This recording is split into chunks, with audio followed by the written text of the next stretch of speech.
Amerikanyň Birleşmiş Ştatlarynyň Senatynyň Energetika we Tebigy Serişler boýunça komitetiniň agdaty Montana ştatyndan senator Steve Daines mehirli kabul edilenini hemde Amerikan wekiliýetine bildirilen mihmanfyrlyk üçin hoşarlyk bildirip, Prezident Donald Trump'yň döwlet başçylygynda iýeren mehirli salamny we iň gowy arzuwlaryny ýetirdi.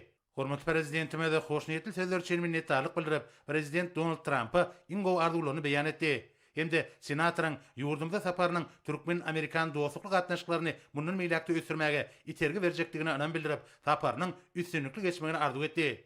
Şeýle hem döwlet başçylygymyz mümkinçilikden peýdaranyp, Amerikanyň Birleşmiş Ştatlarynyň garaşdyrdyk günüň şanly 250 ýyllyk bayram münasibetli mehmany we Amerikanyň Birleşmiş Ştatlarynyň halkyny ýene-de birgede gutlady.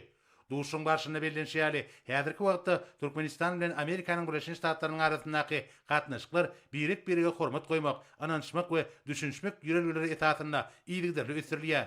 Ýurtlarymyzyň arasynda gatnaşyklar köp ugurly häsiýetde eý bolup, tiýasy diplomatik, tewda ykdysady we medeni ansanperwer ugrulary öz içine alýar. Hormatly prezidentime de tiýasy diplomatik gatnaşyklar barada aýdyp, soňky ýyllarda iki ýurdun arasynda işiň tiýasy dialogyň alınıp barlyanyny belledi.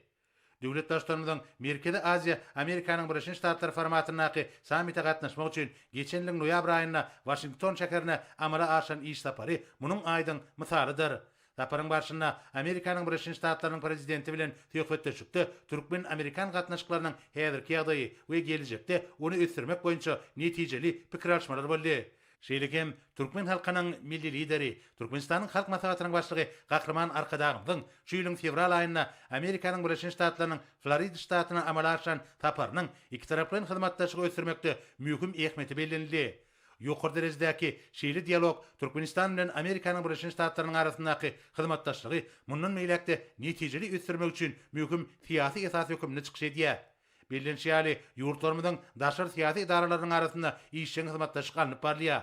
Ýerderli geçirilýän duşuklar halkara gün tertibiniň meseleleri boýunça pikir alşmaga ýardam berýär. Türkmenistan Birleşen Milletler Guramasy tarapyndan 3 gedek ikrar edilen hemişelik bitaraplyk hukuk ýagdaýyna esaslanyp, dünýä döwletleri we awraýly halkara guramalar bilen gatnaşyklary ýygyderlik ýeňeldiýär.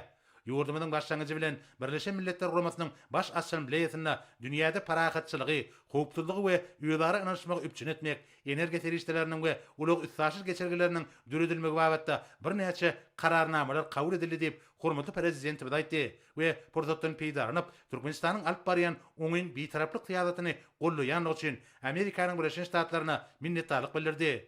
Bellenşýäli tewda ykdysady hyzmatdaşlyk iki ýurdun arasynda gatnaşyklar ösdürmegiň geljegili ugrularynyň biri bolup durýar. Bu ugrda Amerikan kompaniýalary bilen hyzmatdaşlyk etmegiň oňyn tejribesi toplanyldy.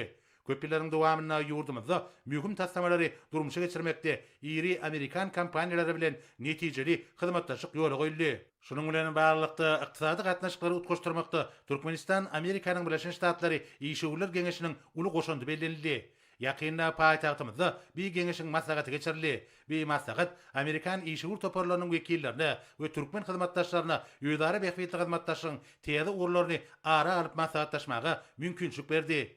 Duşun barşynda hormatly prezidentimiz ýurdumyzyň ýalňyş energetika, ulug, maliýa, banyk, ýöňdebarjy tehnologiýalar we emeli aňýaly mühim urlarda Amerikanyň Birleşmiş Ştatlary bilen hyzmatdaşlyk etmäge taýýardygyny tasdiklady.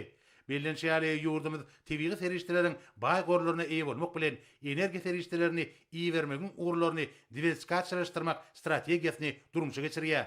Hemde ýönlüjileriň, tarpejileriň we üstsaşyk geçirjileriň diň derejede behbetlerini nazara almak esasynda ýöwari behbetli hyzmatdaşlygy ösürmek ugruna çykyş edýär. Hormatly prezidentimiz energetika babatda sebitde geljegili Türkmenistan, Owganistan, Pakistan, Hindistan transmilli gaz geçirjisini durmuşa geçirmäge Amerikanyň Birleşmiş Ştatlary tarapyndan berilýän ünse we gollawy ýurdumyzyň ýokary baha berýändigini aýdyp, bu taslamanyň sebitde ykdysady ösüşi hemde hyzmatdaşlygy berkitmäge ýardam etjekdigini anan bildirdi. Bilim, alym we medeniýet ulgamyna hyzmatdaşlyk iki taraplaryň gatnaşyklaryň möhüm bölegi bolup durýar. Köp ýyllaryň dowamyna bu ugrlar boýunça birlikdäki maksatnamalar durmuşa geçirildi. Amerikanyň Birleşmiş Ştatlarynyň döwlet departamentiniň medeni mirasy gorap taklamak üçin Amerikanyň Birleşmiş Ştatlarynyň ilçileriniň gaznasy maksatnamasynyň çäklerini ýurdumyzda dürli almy medeni çäreler geçirilýär. Hormatly prezidentimiz bilim ilgomuna kıymaktatnamanyň çäklerini türkmen ýaşlarynyň Amerikanyň Birleşik Ştatlaryna bilim alýanlygyny, soňky ýyllarda iki ýurdun ýokary okuw mekdepleriniň arasynda gatnaşyklaryň işiňleşdirilýändigini kanagatlanma bilen belläp, ýurdumyzyň halklary ýakynlaşdyrmaga ýardym berýän medeni insanperwer gatnaşyklary mundan meýlekde ösdürmäge taýýardygyny tasdiklady. Duşun ahyrynda hormatly prezidentimiz Türkmenistanyň Amerikanyň Birleşik Ştatlary bilen ulak möhletli we köpügürlük hyzmatdaşlygy mundan meýlekde ösdürmäge taýýardygyny tasdiklap, senatora işini uly üstünlükleri Amerikanyň Birleşik Ştatlarynyň halkyna bolsa parahatçylyk we awadançylyk arzu etdi.